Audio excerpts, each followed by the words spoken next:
Good morning, good morning, good morning, and good morning, good morning. I'm only 2 minutes late today. I know what you're thinking. Anthony, 2 minutes late for you lately is on time. Actually, I can promise you that's not what you're thinking. You're like, Anthony, you're gonna be like, Ant, remember the days where like if you were 15 seconds late, like we had to call, an SOS on you? But I do see that there's some people in here that just came from our last call. I can confirm I wasn't, playing video games or somewhere. I was on Rhino, so that's cool. All right, so let's get into it. First of all, Rhino Wealth is doing well. Love it. Actually, I was on a really, really great call yesterday. So there's a site, marketers.com, and they source from only the top 3 to 5% marketers in the world. And I'm sure there's probably a little bit of marketing in that marketing message. Hey, Frida. But I had a great, again, I always make the analogy, and this one might be kind of borderline, like, and this analogy doesn't really, but I like it. Like when you go into a restaurant, you can tell what the kitchen looks like, or at least the competency by the attractiveness and attractiveness, I mean aesthetically, but also in personality and stuff. Like I don't think you need to be a supermodel to be attractive. I think I'm old enough to know that I really do believe attractiveness is in the mind. If you ask me what is like the thing that you want to do that would be the most passionate event for you, that would really just light you on all cylinders, to have a good conversation.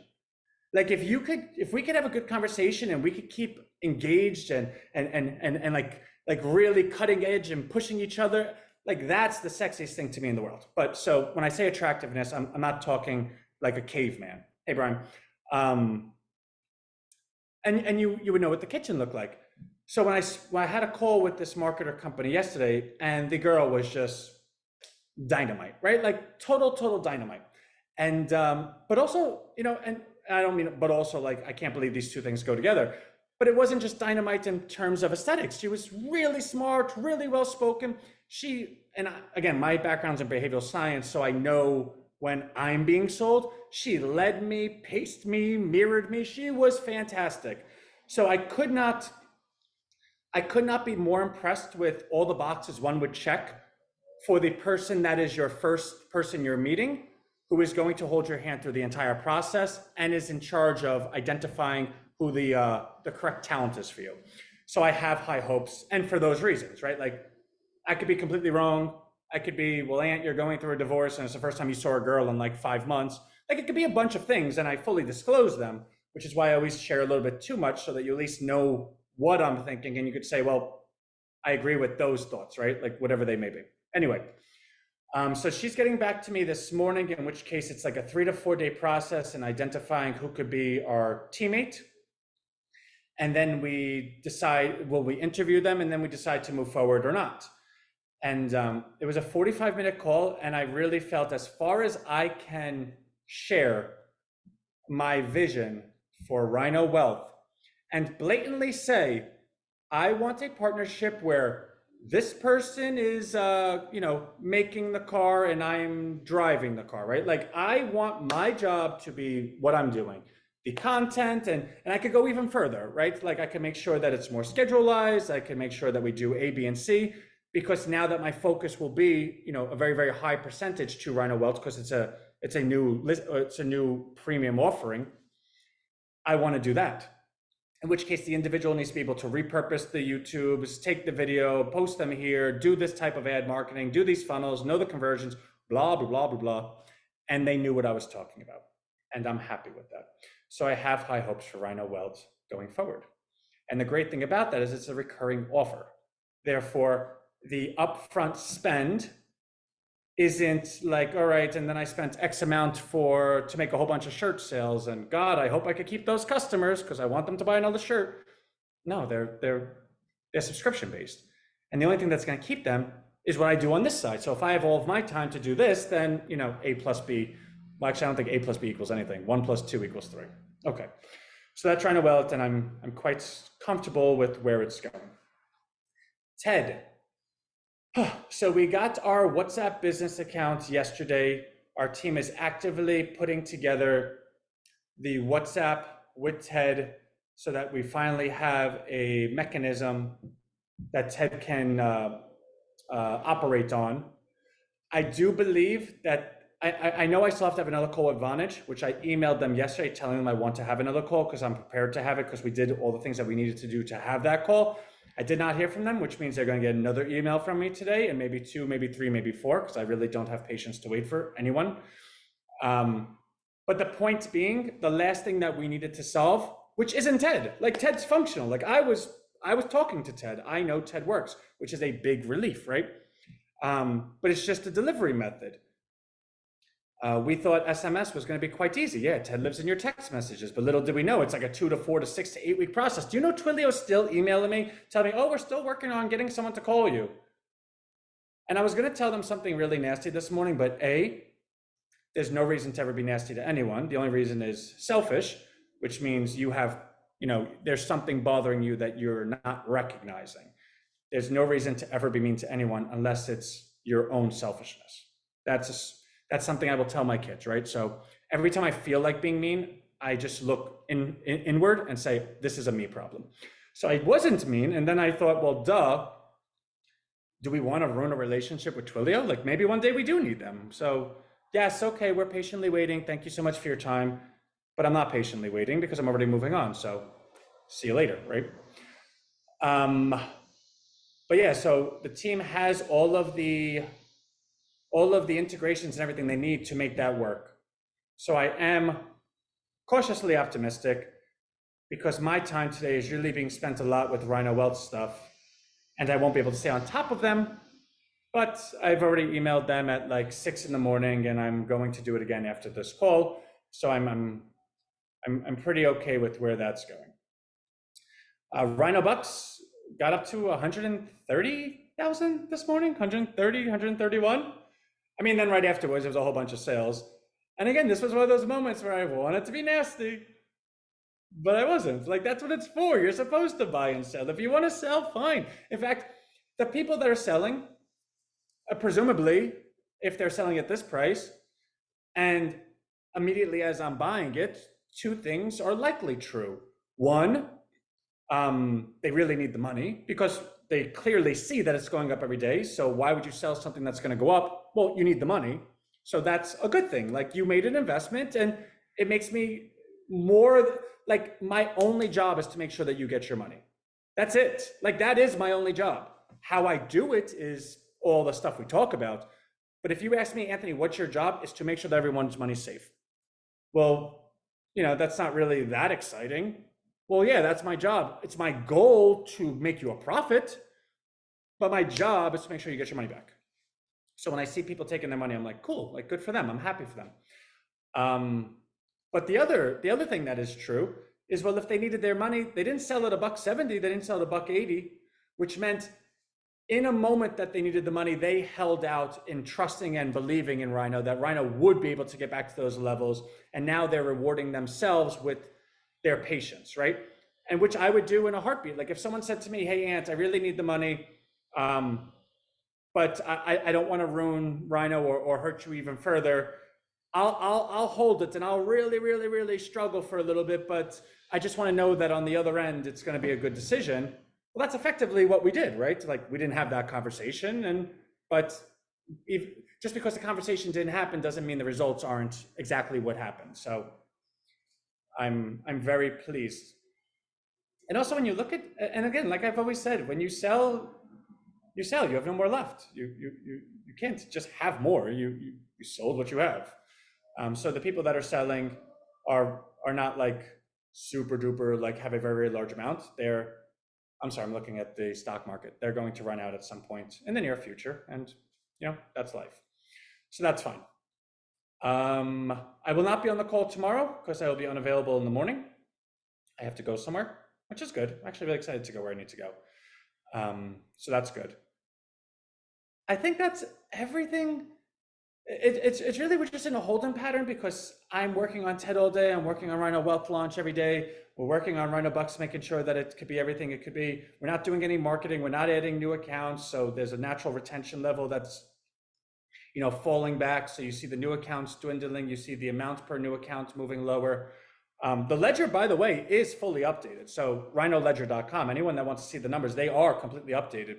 And in fact, if you take a look at the numbers projected going forward, which are based on the algorithm, which you could find out what the algorithm is by clicking any of those projected numbers, and you'll get the large calculation, they're in the fives for like a month from now. Now, that doesn't mean we're going to be at five, but it means based on the last year of data unique to Rhino, which measures the buying and selling behavior of the people that own Rhino on Rhino, as measured by each one of those in particular metrics, whether it be Rhino price, NASDAQ price, Bitcoin price, ratios, average buy, how many accounts, and then the rate of change of how whether they're going up and down, and then the rate of change as it contrasts to similar sets in others equals that calculation.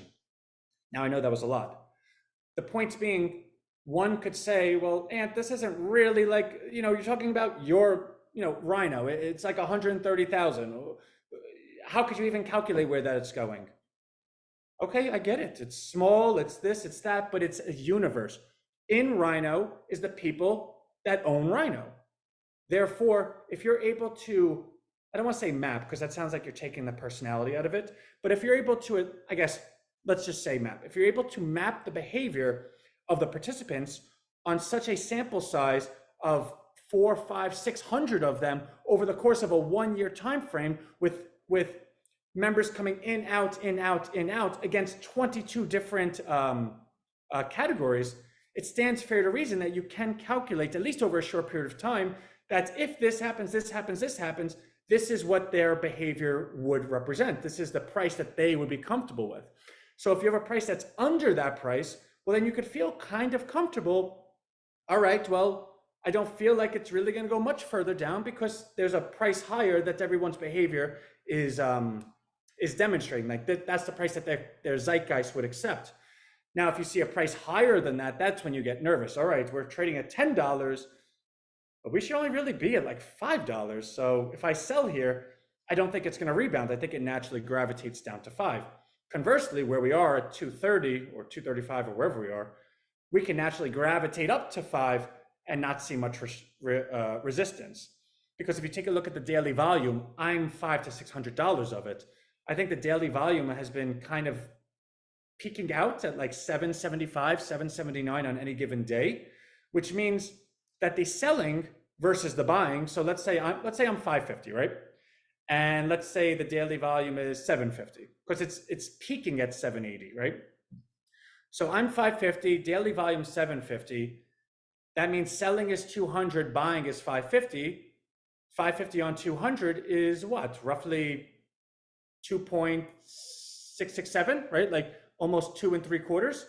So there's 2 3/4 buying for every sale. That's a really good spot to be in. And when you see it's continually going up and that ratio is not changing, and in fact, the people that are selling are those that you could realistically see their behavior. They're selling immediately after I'm buying, so they're looking for the best price because they need the money so much that they're waiting, that they know they have to sell it, but they're looking to do it at the most opportune time. And again, that's not a commentary on them. God bless. I wish I could give everyone $1 million, and that's my goal in life. But that doesn't mean I'm going to turn a blind eye to what the behavior means. And that's my job, right? My job is to always know the behavior patterns to make sure that everyone is in the best position to go forward. So we're bringing in all these new things, and I say to everyone or anyone I'm on the phone with, once Rhino Wealth really kicks in and we have 100 to 200,000 new recurring every single month, I mean, we've been managing Rhino Bucks with no recurring, right? Like what do we make? What do we sell? We're just building. Imagine when money actually starts coming in, what that will look like. In fact, if Rhino Wealth gets to like 200,000 a month, which again, it's 199 at 1,000 different people, duh, like that's not that tough. Well, not that tough. I mean, if it was so easy, everyone would do it, right? Like I get that. But the asset is me. And that's not to say, well, Ant, you're king of kings. No, that's not it. In terms of Rhino Wealth, in terms of performance record, I think I'm quite good at that. I'm at least better than the competition, or at least the majority of the competition. Therefore, the only thing we're missing is marketing. So it's like, if you're really good at basketball, can you make $1 million a year? Sure. It's not that it's easy. You just need to practice and do what you do in basketball. You need to be put in that position. And I think the marketing aspect will put us in that position to realize our potential in terms of earnings for that. And it's almost like when you're swimming with like 1,000 pounds weight on you. That's been Rhino Bucks for the last year. We have overhead, we have employees, we have things that need to happen. Like the amount of money that we've had, and I've always, and there's people in this call that know this. I've always meet redemptions. It's a guarantee that Rhino's always made. I'm perfect with it. Like, all right, Ann, I told you 30 days ago I need this. Oh, I'm really, really trying. Can you give me like 5 more days? There's people in this call that, all right, I sent that person 15,000. I've sent that person 9,600. I've sent that, like, I know I'm sending that person 600 this weekend. Like I know I've always met redemptions, but I don't publicize them. So when you take into account the money that's come in, you haven't really sold anything, you have an overhead, God knows your personal life is a complete nightmare, and you're still meeting redemptions, and you've never, ever, ever, A, let anyone know how bad it is, but B, you've had complete godlike access to that Rhino Bucks market and never once touched a single dollar out of it. And I'm saying that out loud because I don't think anyone actually realizes that. And if you do, you might not realize it to an extent, or maybe you do, I have no idea. But in terms of character and how I measure myself, there are certain things that you can look at and say, you know what, when that person, like everything was going bad and they had access to something that, by all intents and purposes, they probably could have came out the next day and sold some stupid story about apologizing. They never even crossed that line, never even thought about it. The point being, take all of that and now add money to it. So things are good. So I'm happy. All right, it's 10:49. I'm going to run. What do I have to do? So we have our patent pending. They haven't gotten back to me yet. They might be in my email. My emails have checked up until 7 a.m. today, so I still have more emails to check. I have to check if the patent emailed me back because I emailed them this morning. I got to check if the marketer.com emailed me back because I emailed them this morning. I have to check if Vonage emailed me back because I emailed them this morning. I have a 2 o'clock call with someone else. I'm going to speak to my team immediately after this. I'm working on Rhino Wealth for the entirety of the day. I think that's it. And can we just hope that the stock market tanks today? I'm really getting like frustrated, like enough, like just, where is it? I don't even know where it is. It's funny. So I have this giant TV that my grandmother purchased me. Like she had a Walmart card and she like, for $60 a month, I could get this for you during like really tough times. And I appreciate it. And I've since paid her back. But so I have it on the wall, but the way the light comes in, it glares off the TV. So I have my TV right there, but the way the angle is, I can't actually see anything on it. So it's like, I'm not going to move, but it's just such a tease. It's like when you're really hungry and you open the fridge and there's something in it, but you're still like, maybe there's like a string cheese somewhere. That's how I'm looking at my TV. I'm looking at it as if I actually can see anything. But that might be a little insight into cuckoo. All right, anyway, gotta go. Love y'all. And again, no call tomorrow. I'll try to get an email if I have good updates. If not, just know that we're in a holding pattern. But I would like to email, but I want to email something good. So that's that. But if you need me, email me, I'm right here. All right, love y'all. Bye.